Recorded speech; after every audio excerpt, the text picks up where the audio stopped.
We will talk about the differences between CWM and CFP, and we will see the differences from three spectrum. One is structural, one is functional, and from jobs perspective.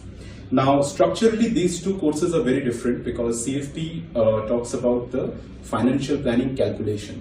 It doesn't deep dive into the wealth management aspect of it, such as product differentiation and what are the different products that you have in wealth management gambit within India and abroad. That is something that comes under CWM, where the entire level 2 of CWM covers all the products that you need to use in your journey as an advisor and a wealth manager. And it also talks about the practices which are prevailing in global scenario in terms of wealth management. Now that is something which doesn't come under CFP. Now coming to the functional part of it, what do you do as a CFP? You do a lot of financial planning. You do a lot of calculation. Now that is something which you will find in today's world with a lot of fintechs coming into the picture. A lot of these apps are capable of doing something which a CFP does. But when it comes to products and services, when it comes to the advisory part of it, a CWM can go a long way because what a fintech or a platform cannot do is structure a product properly, and that is what comes under the ambit of CWM. That is why when you start getting into the ambit of wealth management in India, in terms of your practice, whether you want to do your practice individually or you want to join any wealth management outfit, you need to have a proper understanding of what are the products and how they work in your client's favor in terms of wealth management.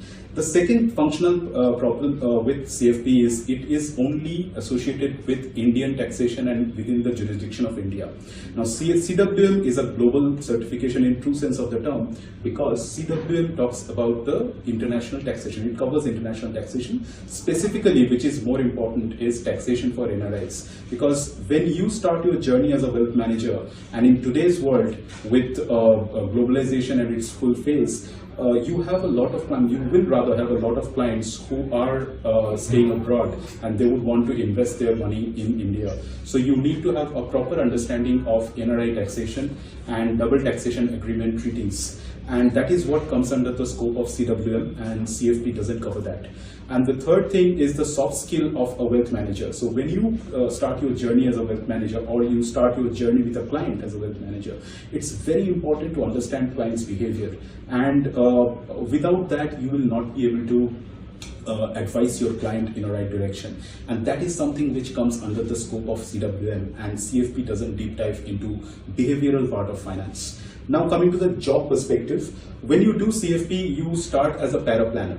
And that is the bare minimum structure where you start your journey, and you will only be concerned about, like I said before, the calculation part of it. You will not get into the advisory part of wealth management. Now when you start as a CWM, you go directly into the wealth management outfit where you start as a relationship manager and you handle clients across his calculation, his financial planning, and the kind of product, the basket of product that you'll be giving to him. And that is where a value of CWM starting his journey in wealth management profession is way ahead of CFP. Because as a fresher, if I consider that both a fresher is doing a CFP and a CWM, as a CFP he will be starting as a paraplanner who is more of an assistant to a wealth manager. But if you do a CWM, you start as a wealth manager directly and you start handling relationships. And that is where these two courses are so very different. Thank you so much. Thank you.